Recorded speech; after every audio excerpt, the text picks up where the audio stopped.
Banjir yang melanda Jakarta Utara hingga kini masih merendam ribuan rumah dan mengakibatkan ribuan warga mengungsi ke berbagai tempat di pos pengungsian.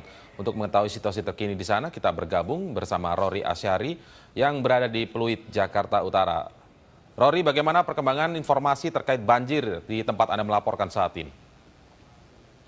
Indra, saat ini proses evakuasi bagi warga di Jalan Raya Pluit Utara maupun Jalan Raya Pluit Permai masih berlangsung. Bisa Anda saksikan bahwa saat ini banyak warga yang akhirnya memutuskan untuk minta dievakuasi di pos evakuasi di Pluit Muara Karang tempat saya berdiri saat ini.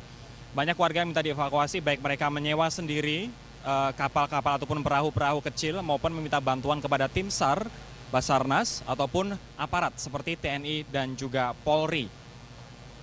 Kebanyakan mereka berasal dari Laguna ataupun Pluit Mutiara, di mana akhirnya mereka sementara akan ditempatkan di sini, di pos yang dibantu oleh beberapa organisasi seperti Gereja Pluit, Kristen Pluit ataupun Yayasan Buddha Suci yang dipusatkan di pos pengungsian di Muara Karang ini. Siang sebelumnya warga sempat menolak khususnya di apartemen Laguna dikarenakan mereka beralasan banyak barang-barang yang harus mereka jaga dan mereka justru malah sempat merepotkan tim evakuator dikarenakan harus bolak-balik mengantarkan makanan ke apartemen Laguna. Namun nampaknya sekarang banyak warga yang memutuskan untuk mengungsi bersama beberapa warga yang lain di tempat ini. Ketinggian air sendiri di Pluit, tepatnya yang saya sebutkan tadi di Jalan Raya Pluit Utara dan Pluit Permai masih cukup tinggi, belum ada penyusutan air secara signifikan walaupun 6 pompa telah dikerahkan oleh Pemda DKI dan juga Kementerian PU, namun tinggi air masih bervariasi antara 50 cm dan bahkan untuk daerah-daerah di Jalan Raya Pluit Permai tingginya sampai dengan 1,5 meter.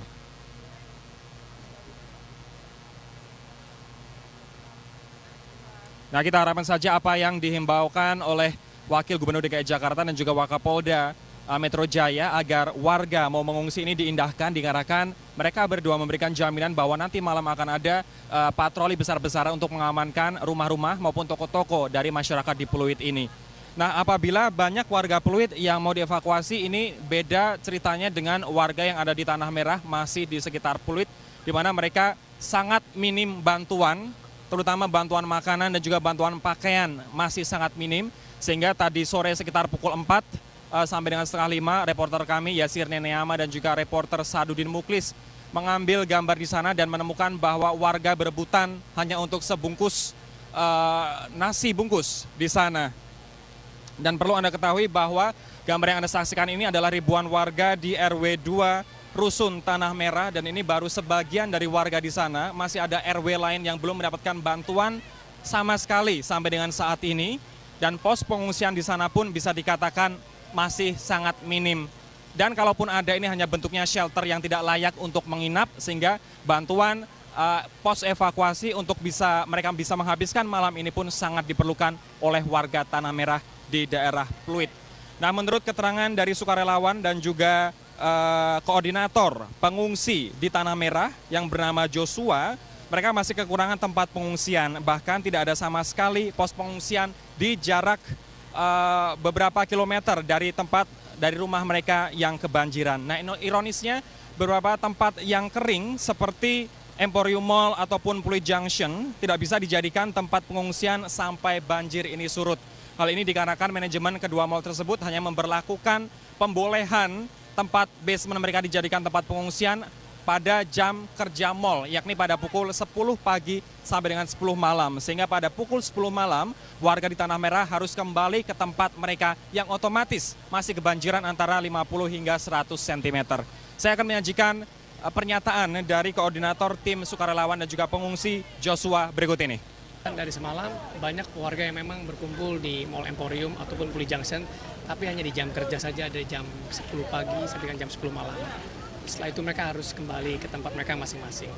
Memang keadaannya memprihatinkan sekali karena mereka masih perlu bantuan baik makanan, minuman maupun selimut juga. Karena mereka harus kembali lagi dan melewati air yang cukup dalam sepinggang untuk masuk ke daerah Tanah Merah, Tanah Pasir ataupun di daerah apartemen Laguna juga. Baik, Pak. Sejauh ini sepengetahuan Bapak ada berapa tenda pengungsian yang disediakan di sini untuk warga yang daerah Tanah Merah ini untuk mengungsi? Karena mengingat bahwa Pluit Junction sendiri tidak bisa dijadikan sebagai tempat untuk pengungsian. Kalau dari tempat sini untuk pergi ke Permai yang sudah didesain oleh Wagub Ahok cukup jauh ya. Memang ada bantuan dari beberapa yayasan kemanusiaan seperti Yayasan Susi ataupun yang lainnya, PMI, tapi masih sebatas shelter atau tempat tinggal yang sangat sederhana, tidak memungkinkan untuk orang tinggal di situ. Ya. Berarti di daerah sini, daerah Tanah Merah ini masih membutuhkan tempat pengungsian yang layak seperti itu. Sepengetahuan saya iya, Pak. Betul. Demikian laporan sementara kami dari Pluit, kita kembali ke Anda di studio. Indra. Ya Rory, apakah informasi ini terkait pengungsian yang ditolak, apakah sudah disampaikan ke Wakil Gubernur DKI Jakarta? Indra, mohon maaf saya kurang bisa mendengar pertanyaan Anda. Oke, baik. Terima kasih Rory Asyari melaporkan langsung dari kawasan Pluit, Jakarta.